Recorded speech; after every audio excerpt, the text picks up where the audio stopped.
kindergarten and first grade. My name is Mrs. Nelson, and I am new to Ukiah.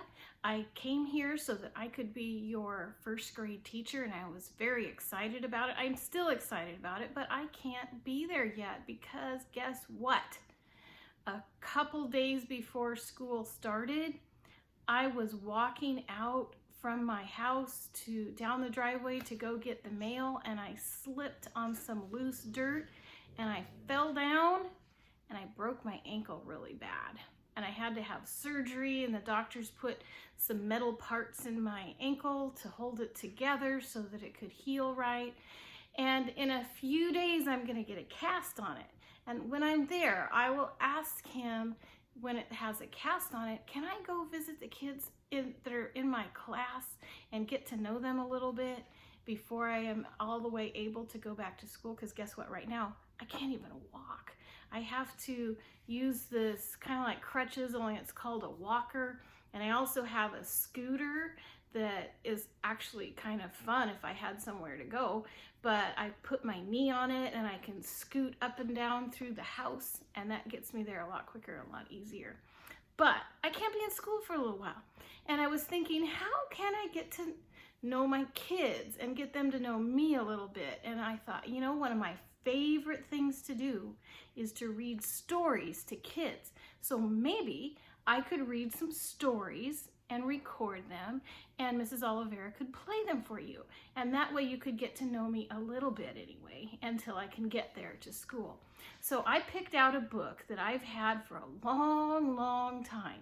I've had this book called Miss Nelson. And you know what? I like that because my name is Mrs. Nelson. This is Miss Nelson is Missing.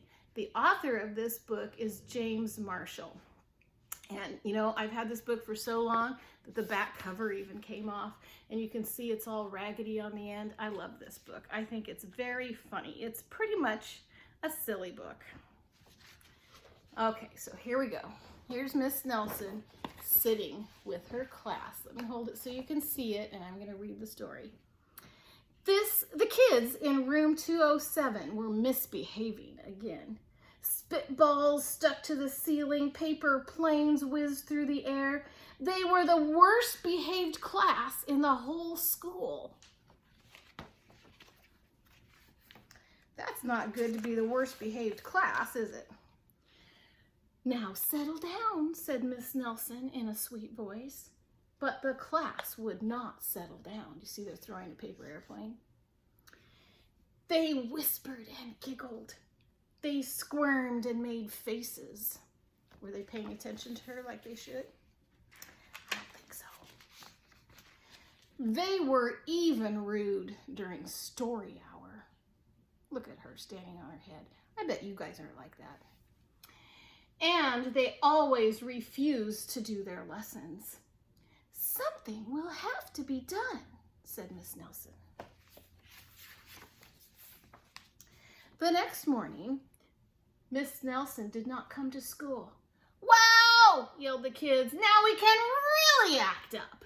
They began to make more spitballs and paper planes. Today, let's just be terrible, they said. Not so fast, hissed an unpleasant voice. A woman in an ugly black dress stood before them. I am your new teacher, Miss Viola Swamp. And she rapped her desk with her ruler. Where is Miss Nelson? Asked the kids. Never mind that, snapped Miss Swamp. Open those arithmetic books.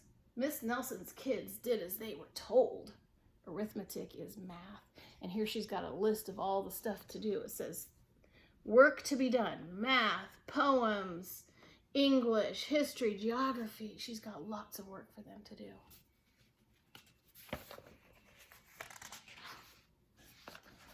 They could see Miss Swamp was a real witch. Now, let me tell you something.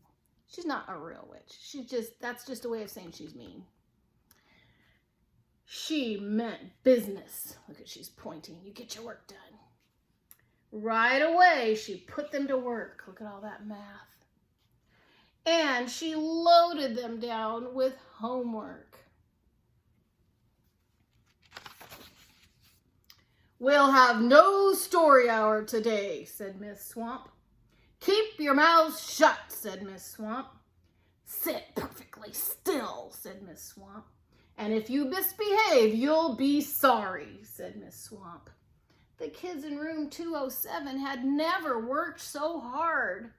Days went by and there was no sign of Miss Nelson. The kids missed Miss Nelson. "Maybe we should try to find her," they said.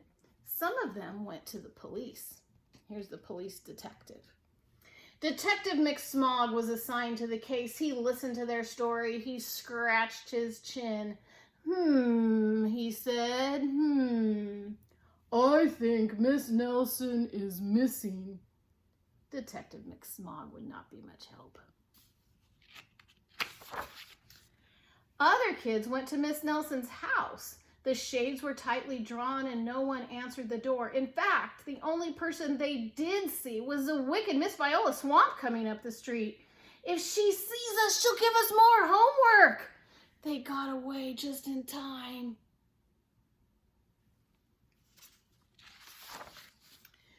"Maybe something terrible happened to Miss Nelson."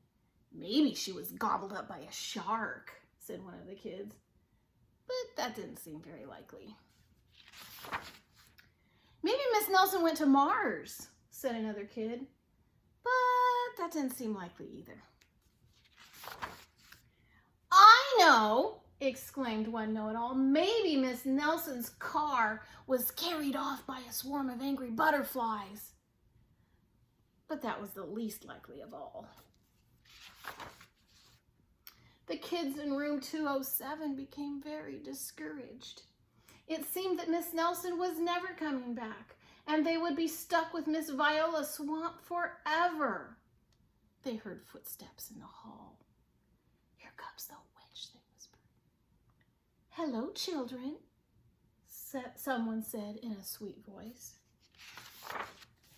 It was Miss Nelson. "Did you miss me?" she asked.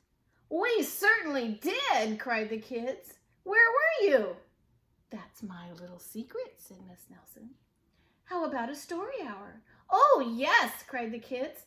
Miss Nelson noticed that during story hour, no one was rude or silly.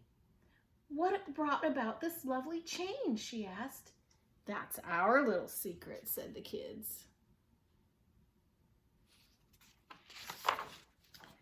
Back home, Miss Nelson took off her coat and hung it in the closet right next to an ugly black dress. When it was time to go to bed, she sang a little song. "I'll never tell," she said to herself with a smile. Now I want you to look at the picture. Okay, here's the ugly black dress. Up here's a box. It's upside down, but it says wig.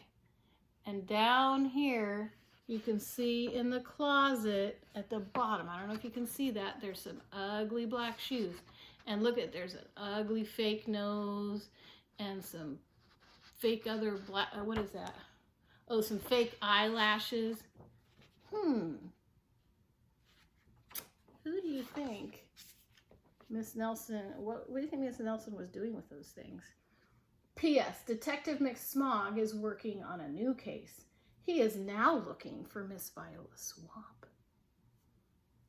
How do you think that worked? Do you think that Miss Nelson maybe dressed up and pretended to be Miss Viola Swamp? I think maybe so. So you guys have a super awesome day. Be sure to be kind to each other and listen to Mrs. Oliveira today. Have a great day. Bye.